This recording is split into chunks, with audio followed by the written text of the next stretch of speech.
Had a party for Sean's birthday, my son's birthday, at Albert Sailing Club last Saturday.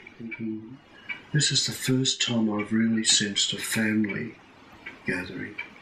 Really family. I know that sounds strange, but I can only say that's how it felt to me. But it was really lovely. It was just a very nice, relaxed time. I came away thinking, well, this is what family must mean, which is a bit late, isn't it? My dad went to work every day. My mother, I hardly saw. She stayed in the bedroom. I don't know whether she was depressed or had an illness. And one day, my father came into where I slept, which was with him actually, and just said, knelt beside the bed and said, "Your mother's dead." And that was it. There was nothing else said about it or talked about it.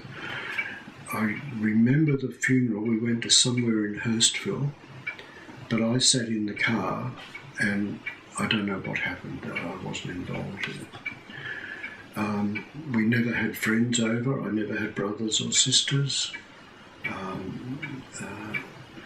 The only time we ever went out, or I was doing anything, was when occasionally they would go to the movies it was picture shows then, not movies, on a Saturday night when I was about 6 or 7, and I would sit in the back of the car and they would sit in the front and usually have a fight going to the thing. And I remember once I tried to intervene and my father just turned around and slapped me across the face with the back of his hand. So there was no family. We didn't sit down to meals together. We didn't invite people together. We didn't celebrate. There was no religious. There was no community. We didn't belong to anything. So I guess it was a totally foreign concept to me. When I look back, I was very ill prepared for marriage. So, for some reason or other, it's taken all this time for me to actually feel that what I've got now is a family. And so, on the other hand, I had a talk with Sean about 2 or 3 weeks ago one Sunday afternoon, and he stopped on the way home from the markets. And I'd just come from Quaker meeting. And I was sort of saying, look, I know in your growing up, Fran and I weren't always the parents we should have been. And I know that one time I left home for a year and just visited. And I said, I really want to apologise for that. I'm sorry it happened. He said, Dad, Anna and I knew what was going on and we didn't mind. We just wanted you to both be happy. And so he said to me when I've raised it with him about the word suicide ending my life, he said, Dad, I miss you, but it's really your decision.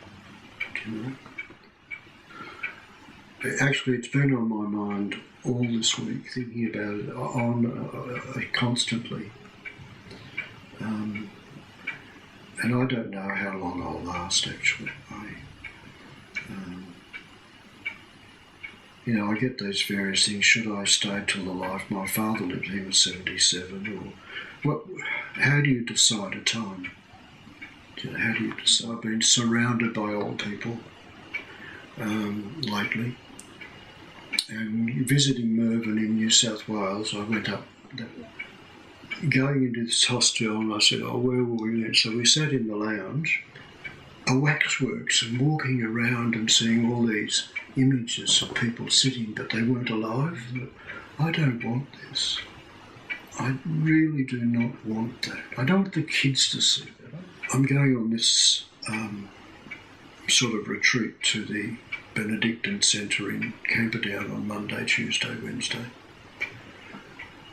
And I've thought, why am I doing this?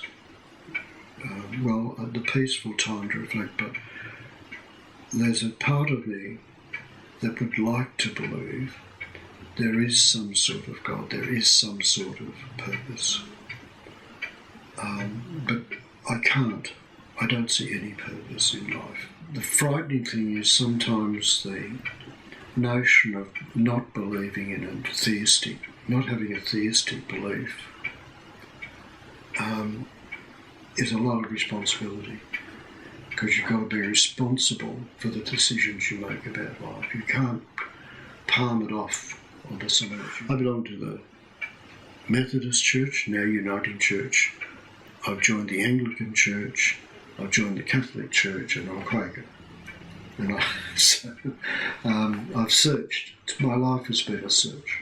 Archie wrote, and he says, virtually, I'm with the clouds, I'm in the rain, I'm everywhere.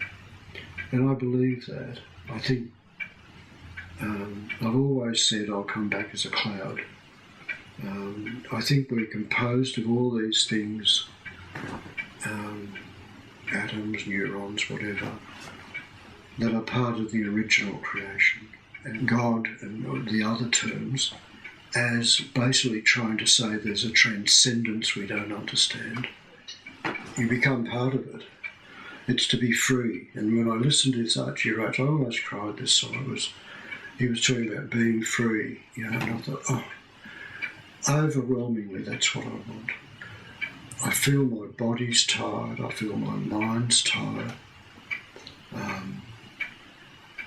My memory has gone. I think, on the whole, often religion for them is a comfort for most people. It's belonging to something. It's going to something that gives a regularity and a pattern to life and helps answer life's questions. And I don't think life has any purpose.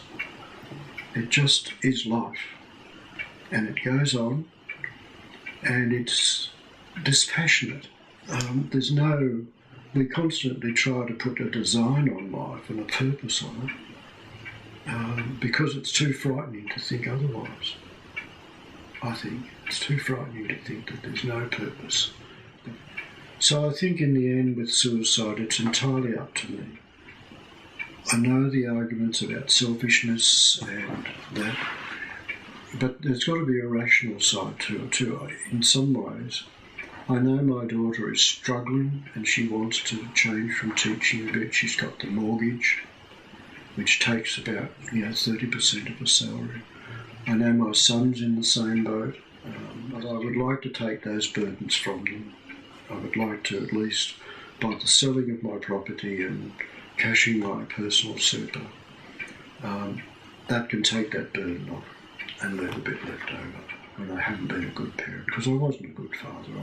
I had no modelling.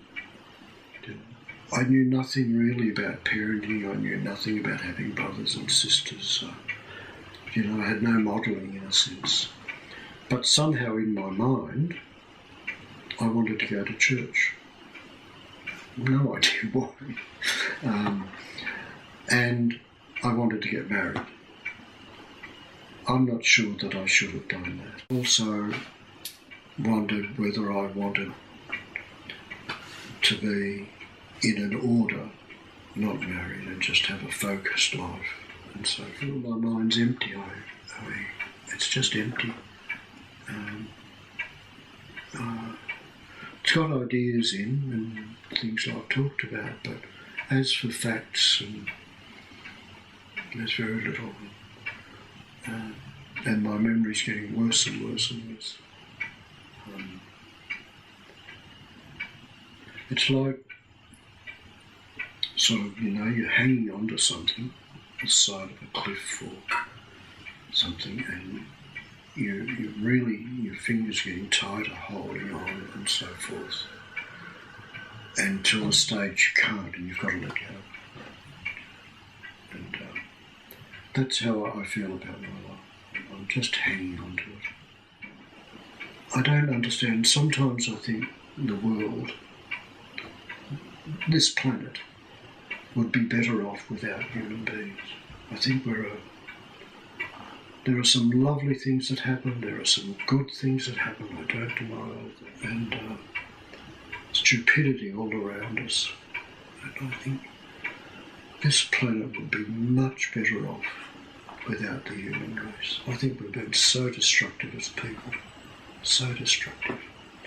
We've made some beautiful things, some beautiful music, beautiful artwork, done some lovely things. But on the whole, it's selfishness and greed that wins. Yeah. So, the suicide, I suppose, is an escape. It's escape from, and it's a movement towards freedom. It's a movement towards less pain. It's a movement towards helping the kids and making their life a bit easier. Yeah. I've said to the kids several times, look at those clouds, I'll be up there one day. I'll be around. You won't get rid of me. So when you see clouds, I'll be there.